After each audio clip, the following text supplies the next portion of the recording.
Let's mic आज का अखबार। नमस्कार, लेट्स माइक में आप सुन रहे हैं आज का बुलेटिन की शुरुआत हम करेंगे आज की सबसे बड़ी खबर से।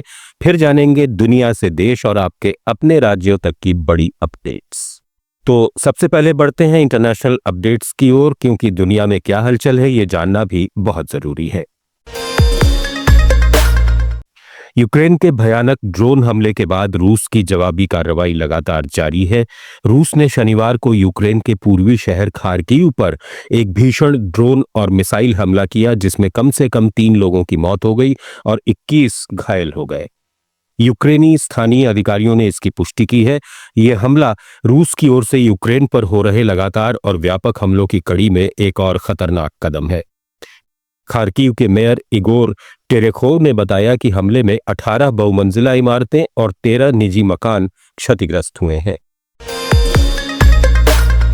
दुनिया भर में मुस्लिम समुदाय के लोग आज ईद उल अजहा या बकरीद का त्योहार मना रहे हैं।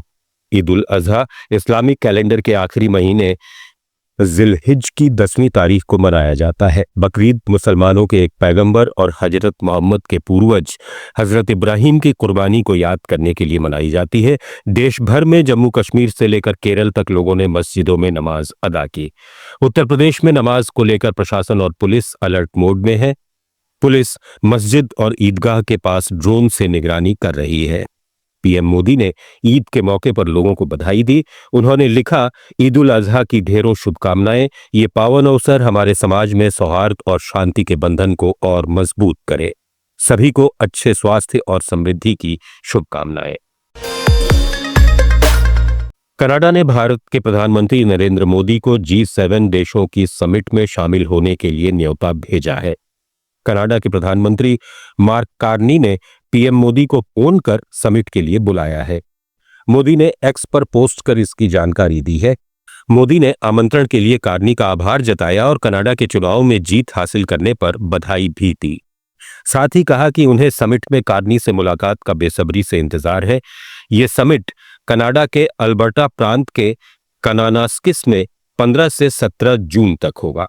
भारत को यह न्योता समिट शुरू होने के ठीक 8 दिन पहले मिला है। कई मीडिया रिपोर्ट्स ने कहा गया था कि कनाडा इस समिट के लिए भारत को न्योता नहीं भेज रहा है। इसके पीछे पिछले कुछ वक्त से दोनों देशों के संबंधों में आई खटास को वजह माना जा रहा था। भारत 2019 से इस समिट में गेस्ट के तौर पर शामिल होता आ रहा है। बांग्लादेश में आम चुनाव का ऐलान हो गया है। अंतरिम नेता मोहम्मद यूनुस ने कहा है कि अप्रैल 2026 में चुनाव कराए जाएंगे। बांग्लादेश में 2024 में प्रधानमंत्री शेख हसीना के देश छोड़ने के बाद पहली बार चुनाव होंगे।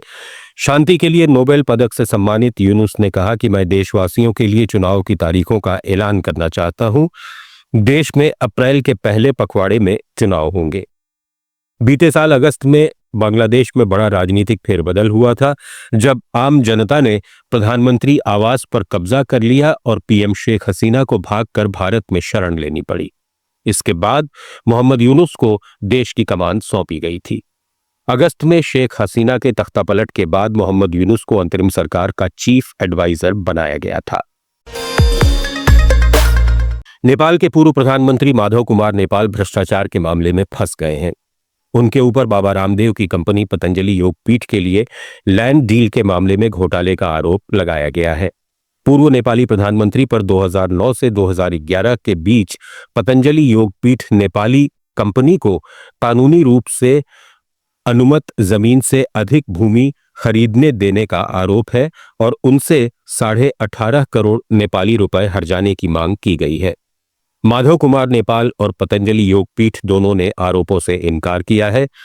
नेपाल की यूनाइटेड सोशलिस्ट पार्टी के नेता माधव कुमार ने नेपाली अखबार कांतिपुर से बातचीत में भ्रष्टाचार के आरोपों को बेबुनियाद बताया।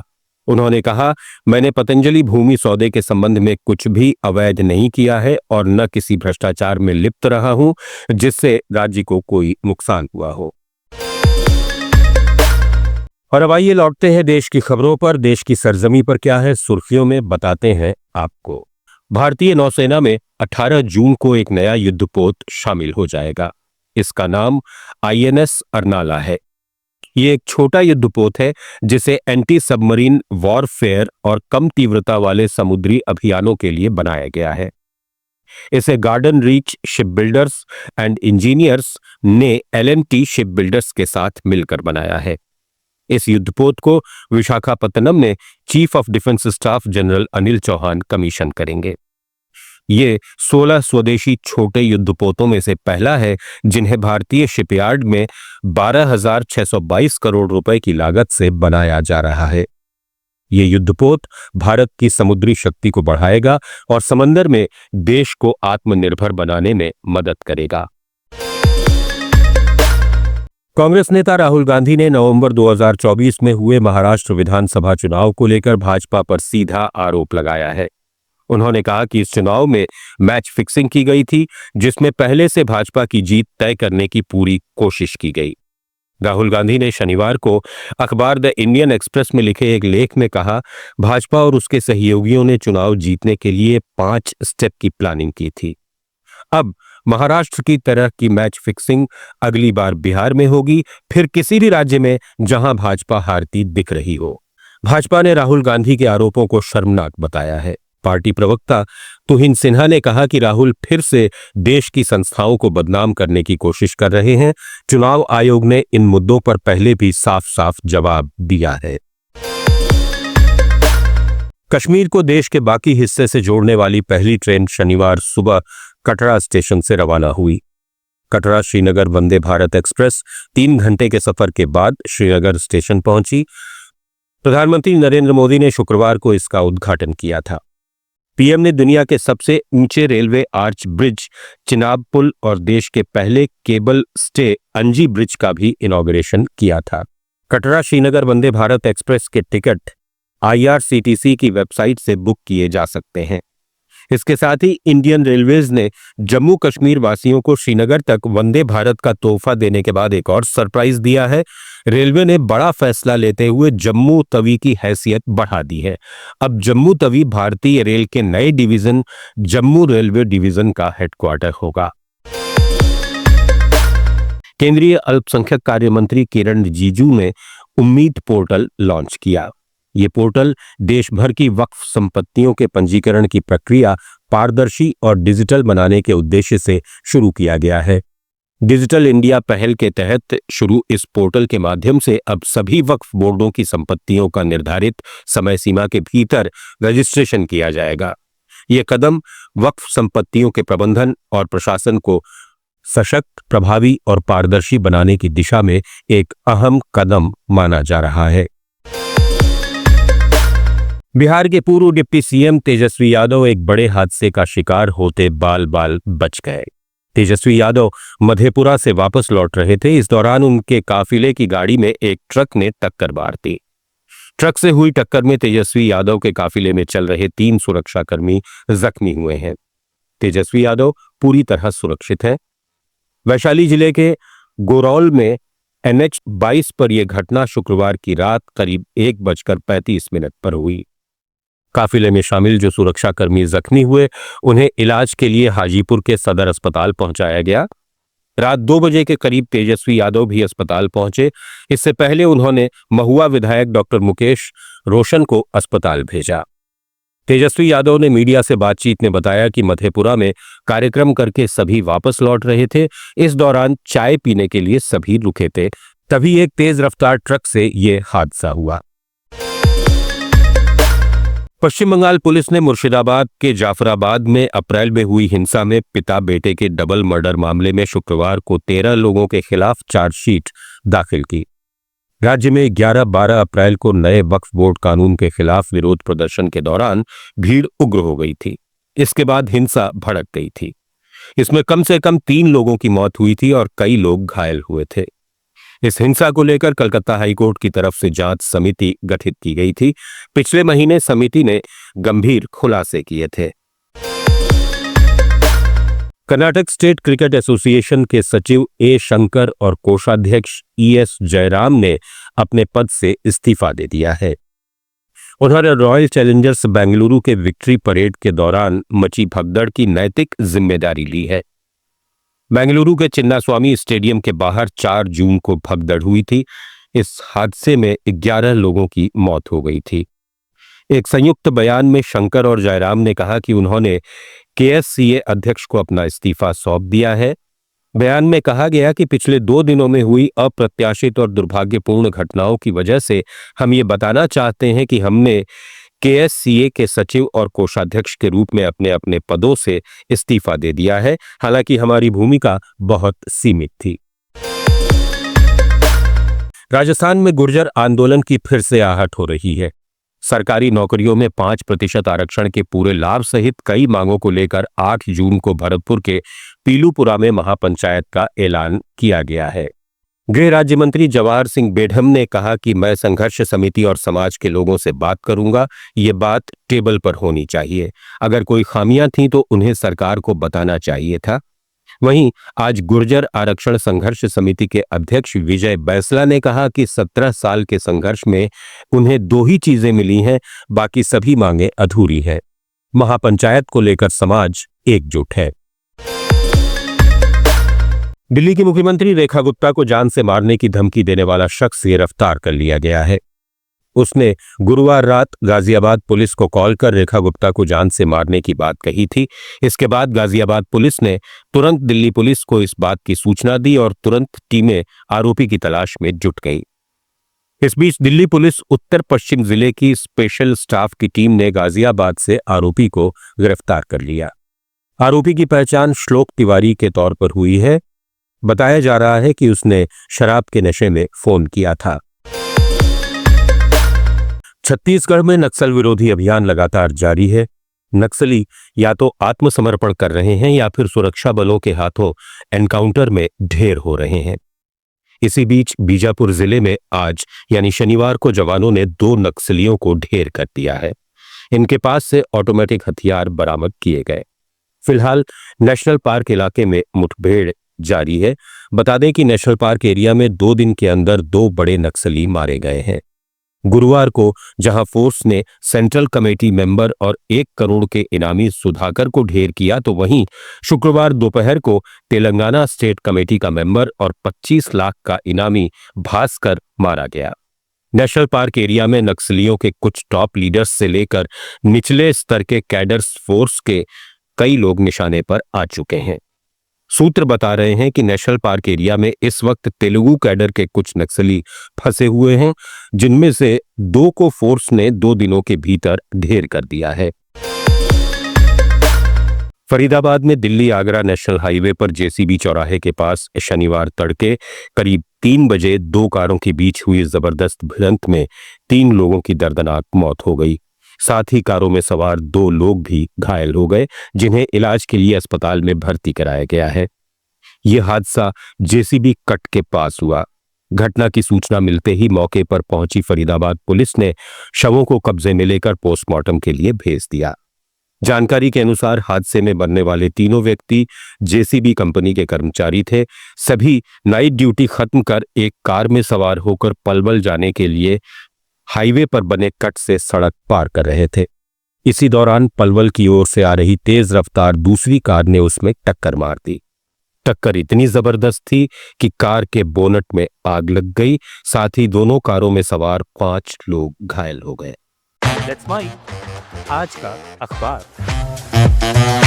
नमस्कार, लेट्स माइक में आपका स्वागत है। मैं हूँ राखी जैन आज का अखबार के साथ। यहाँ हम आपके लिए लेकर आते हैं देश दुनिया के बड़े अखबारों और मीडिया मंचों से सबसे अहम खबरें, विचार और विश्लेषण जो चल रहा है दुनिया में, वो आपको समझाते हैं आसान भाषा में, साफ और सीधी बातों के साथ। न्यूयॉर्क टाइम्स ने अमेरिका में अब राजनीति और सरकार कैसे बदल रही है, खासकर ट्रंप के दूसरे कार्यकाल में, इस पर 2 लेखकों की रिपोर्ट दी है। पहले लेखक जॉनथन कहते हैं कि अमेरिका जैसे कई पश्चिम देश अब असफल लोकतंत्र बनने की ओर बढ़ रहे हैं। ट्रंप एक ऐसे नेता हैं जिनमें तानाशाही के लक्षण दिखते हैं, जैसे कि वे अपनी ही सत्ता को सबसे ऊपर मानते हैं और विरोध को नहीं स्वीकारते। इससे कानून के बजाय मनमाना शासन बढ़ रहा है। दूसरे लेखक नथान बताते हैं कि ट्रंप सरकार सरकारी अफसरों और कर्मचारियों की शक्ति कम करना चाहती है। उनका कहना है कि कई सरकारी अधिकारी बिना जवाबदेही के ज्यादा सत्ता हासिल कर चुके हैं और ट्रंप का विरोध इसी स्थिति के खिलाफ है। इसीलिए एक तरफ लोकतंत्र कमजोर पड़ रहा है तो दूसरी तरफ सरकार की बड़ी ताकत को कम करने की कोशिश हो रही है। ये दोनों बातें अमेरिका के भविष्य को लेकर अलग अलग नजरिए दिखाती हैं। द डॉन में भी पूर्व राजदूत मलिहा लोधी ने अमेरिकी राष्ट्रपति ट्रंप की नीतियों पर अदालतों की सख्ती पर लेख दिया है। वो लिखती हैं कि अमेरिकी राष्ट्रपति डोनाल्ड ट्रंप की नीतियों को देश की अदालतों से लगातार चुनौती मिल रही है। ट्रंप द्वारा आपातकालीन शक्तियों के जरिए लगाए गए विश्व टैरिफ को अदालत ने अवैध करार दिया, जिससे उनकी व्यापार नीति पर बड़ा असर पड़ा है। इसके अलावा संघीय कर्मचारियों की छटनी, विदेशी छात्रों पर वीजा प्रतिबंध और विश्वविद्यालयों पर अंकुश जैसी कार्रवाइयों को भी अदालतों ने रोक दिया है। लेख में कहा गया है कि अमेरिकी न्यायपालिका ट्रंप के असीमित राष्ट्रपति अधिकारों पर लगाम लगाने में सक्रिय भूमिका निभा रही है, जिससे लोकतांत्रिक संस्थाओं की मजबूती दिखाई देती है। द गार्डियन में पूर्व BBC war journalist Martin Bell ने एक लेख लिखा है, जिसमें वो कहते हैं कि 1973 में मैंने इजराइल में काफी आजादी से रिपोर्टिंग की, लेकिन अब ऐसा मुमकिन नहीं है। मार्टिन बेल ने गाजा संघर्ष की मौजूदा मीडिया कवरेज की तुलना 1973 के युद्ध से की है। वे कहते हैं कि उस दौर में रिपोर्टिंग के लिए सेना से सीमित सेंसरशिप थी और फील्ड में जाकर सच्चाई दिखाने की आजादी थी। आज विदेशी पत्रकारों को गाजा में जाने की परमिशन नहीं है। खबरें स्थानीय फ्रीलांसरों और सोशल मीडिया पर निर्भर हैं। इससे झूठ और अफवाहों को बढ़ावा मिलता है और इजराइल की छवि को भी नुकसान हो रहा है। बेल की अपील है कि इजरायली सेना कुछ हद तक मीडिया को गाजा में स्वतंत्र रूप से रिपोर्टिंग करने दे। बीबीसी हिंदी की रिपोर्ट के मुताबिक सऊदी अरब ने हज के दौरान मक्का में जमीन से हवा में मार करने वाले मिसाइल डिफेंस सिस्टम और सैन्य हेलीकॉप्टर तैनात किए हैं। रक्षा मंत्रालय ने सोशल मीडिया पर तस्वीरें साझा करते हुए इसे खुदा के मेहमानों की हिफाजत बताया है। इस साल हज में करीब 12 लाख श्रद्धालु मक्का पहुंचे हैं। सुरक्षा को लेकर उठाए गए इन कदमों पर सोशल मीडिया पर काफी चर्चा तेज है। कई लोग पूछ रहे हैं कि क्या यह तैनाती यमन के हूती विद्रोहियों की संभावित धमकियों के चलते की गई है। बीबीसी के अनुसार मक्का में अमेरिकी पैट्रियट मिसाइल सिस्टम, ड्रोन निगरानी और 5000 कैमरों के साथ एक संयुक्त सुरक्षा तंत्र काम कर रहा है। सऊदी अधिकारियों ने एक प्रेस कॉन्फ्रेंस में बताया, भीड़ प्रबंधन, ट्रैफिक और इमरजेंसी से निपटने के लिए पूरी तैयारी की गई है। पिछले साल गर्मी और अव्यवस्था से हुई मौतों के बाद इस बार सऊदी अरब किसी भी चूक से बचना चाहता है। बीबीसी की रिपोर्ट के अनुसार ये सुरक्षा इंतजाम न सिर्फ खतरे को टालने के लिए हैं, बल्कि एक संदेश भी कि हज यात्रियों की सुरक्षा सर्वोच्च प्राथमिकता है। बीबीसी हिंदी ने पाकिस्तान को यूएनएससी में बड़ी जिम्मेदारी मिलने और भारत में उठ रहे सवालों पर भी लिखा है। रिपोर्ट के मुताबिक पाकिस्तान को संयुक्त राष्ट्र सुरक्षा परिषद की तालिबान प्रतिबंध समिति का अध्यक्ष और आतंकवाद रोधी समिति का उपाध्यक्ष बनाया गया है। पाकिस्तान इसे बड़ी कामयाबी बता रहा है। प्रधानमंत्री शहबाज शरीफ ने कहा कि अंतर्राष्ट्रीय समुदाय का उनके आतंकवाद विरोधी प्रयासों पर भरोसा है। वहीं भारत में इस पर तीखी प्रतिक्रिया है। कांग्रेस नेताओं पवन खेड़ा और मल्लिका अर्जुन खड़गे ने इसे भारत की विदेश नीति की विफलता कहा है। बीते कुछ हफ्तों में भारत ने दुनिया भर में आतंकवाद के खिलाफ अभियान चलाया था, लेकिन उनके बीच से नियुक्ति भारत के लिए कूटनीतिक झटका मानी जा रही है। विशेषज्ञों का कहना है कि पाकिस्तान पर आतंकवाद को समर्थन देने के आरोप रहे हैं, फिर भी उसे ऐसी भूमिका मिलना यूएन ढांचे की कमजोरी को दिखाता है। हालांकि रिपोर्ट में ये भी साफ किया गया है कि इन समितियों में अध्यक्ष की भूमिका सीमित होती है और सभी फैसले सर्वसम्मति से लिए जाते हैं। फिर भी ये घटनाक्रम भारत के लिए राजनयिक चिंता का विषय जरूर बन गया है। द टेलीग्राफ के स्पेशल फीचर में दुनिया के बदलते आर्थिक और राजनीतिक हालात पर गहरी चिंता जताई गई है। दुनिया में पिछले कुछ दशकों में आर्थिक और राजनीतिक व्यवस्था बड़े बदलावों से गुजर रही है। वैश्वीकरण के कारण आर्थिक असमानताएं बढ़ी हैं और सामाजिक तनाव गहरे हुए हैं। भारत अब चौथी सबसे बड़ी अर्थव्यवस्था है, लेकिन ये सफलता आम लोगों तक सही मायनों में नहीं पहुंची है। देश में अमीर और गरीब के बीच दूरी बढ़ी है। आधे से ज्यादा लोग गरीबी में हैं। युवाओं के लिए रोजगार की समस्या बढ़ रही है और तकनीकी बदलावों से भविष्य में रोजगार और कम हो सकते हैं। वैश्विक राजनीति में कठोर और अधिनायकवादी सरकारें उभर रही हैं और भारत में भी सांस्कृतिक राष्ट्रवाद का दबदबा बढ़ा है। भारत को इन चुनौतियों का सामना समझदारी से करना होगा, वरना विकास की राह पर संकट आ सकता है। द वायर ने राम मंदिर प्रसाद घोटाले पर रिपोर्ट दी है। रिपोर्ट के मुताबिक उत्तर प्रदेश पुलिस ने अयोध्या में एक बड़े साइबर घोटाले का भंडाफोड़ किया है, जिसमें राम मंदिर के नाम पर करीब 3 करोड़ रुपए की ऑनलाइन धोखाधड़ी की गई थी। 22 जनवरी 2024 को राम मंदिर की प्राण प्रतिष्ठा के समय श्रद्धालुओं के बीच उत्साह का फायदा उठाते हुए आरोपी आशीष सिंह ने लोगों से खुद को सिएटल विश्वविद्यालय का प्रोफेसर बताते हुए राम मंदिर का प्रसाद उनके दरवाजे तक पहुंचाने का लालच दिया।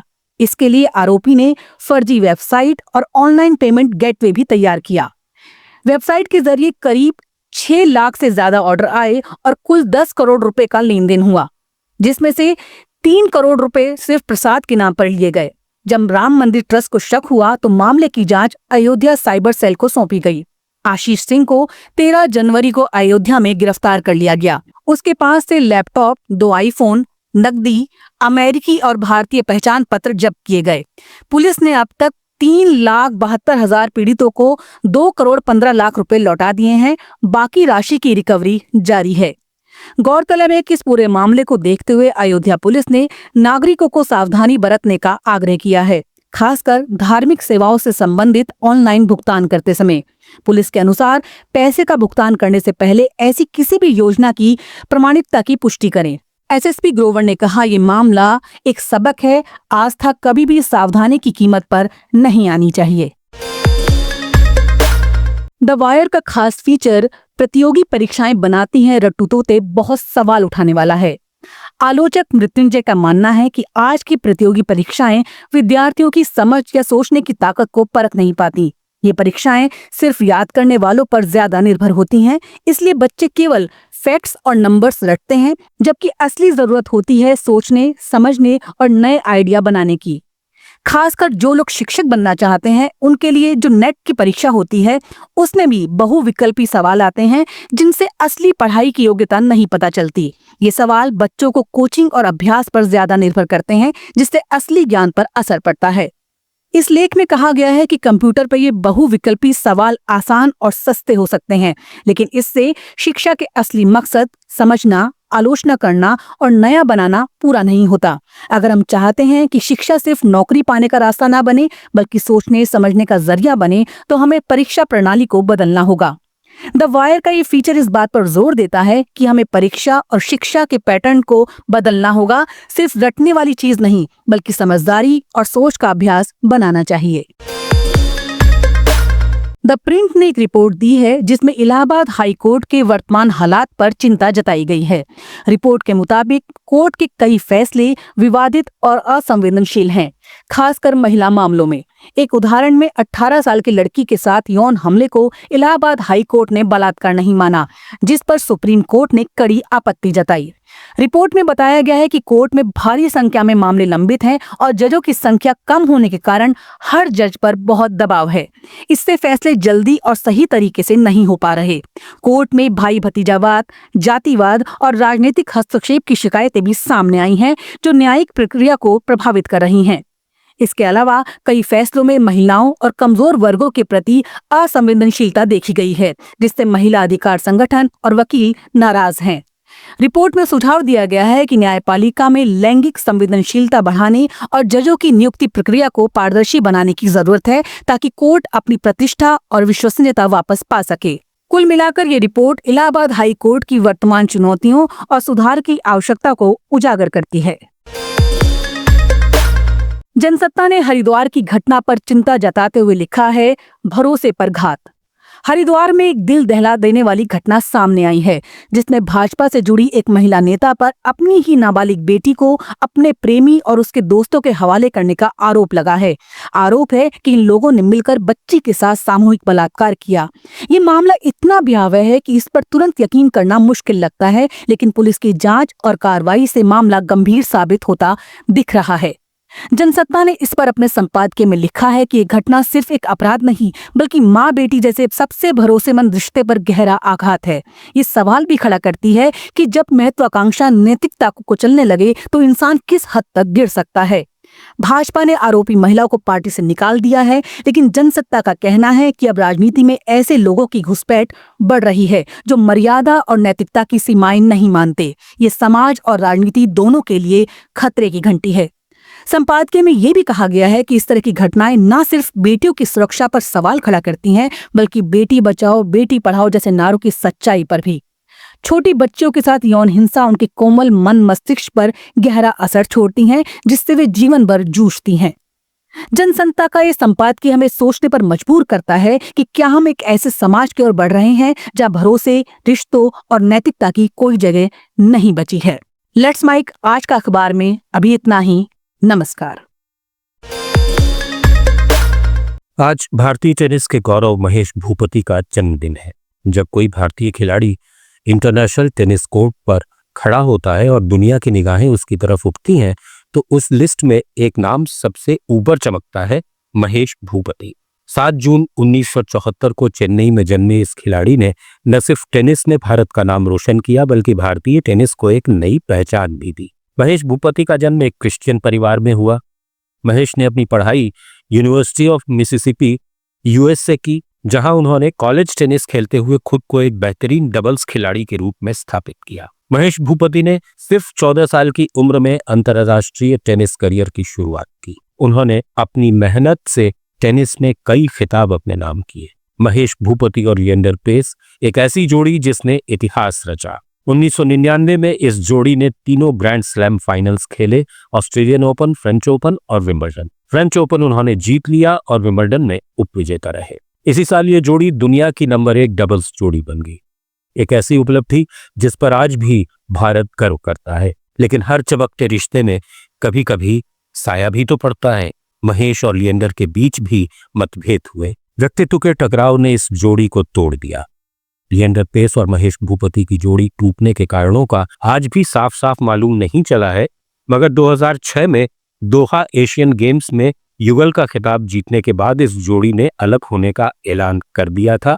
उस एशियन गेम्स में पेस ने सानिया मिर्जा के साथ मिक्स डबल्स का भी गोल्ड जीता था। दोहा में खिताब जीतने के तुरंत बाद ही भूपति ने ऐलान कर दिया था कि वो अब पेस अलग हो रहे हैं। उन्होंने कहा कि अलग होने का फैसला उनका नहीं, पेस का था। भूपति ने उस समय बयान दिया था कि इस जोड़ी का टूटना भारतीय खेल में एक त्रासदी है। फिर साल 2012 में महेश भूपति और सानिया मिर्जा की जोड़ी ने फ्रेंच ओपन के मिक्स्ड डबल्स खिताब पर कब्जा जमाया। वहीं इससे पहले साल 2009 में 7वीं वरीयता प्राप्त इस जोड़ी ने ऑस्ट्रेलियन ओपन का मिक्स्ड डबल्स खिताब भी अपने नाम किया। महेश भूपति और लिएंडर पेस की जोड़ी हिट थी, लेकिन बाद में इन दोनों खिलाड़ियों में किसी बात को लेकर मतभेद हो गया। पेस के साथ मतभेद होने के बाद साल 2002 में महेश भूपति ने मैक्स मिल्नी के साथ जोड़ी बनाकर यूएस ओपन का खिताब जीता। इसके साथ ही इन्होंने मिक्स डबल्स में भी 8 ग्रैंड स्लैम खिताबों पर कब्जा जमाया।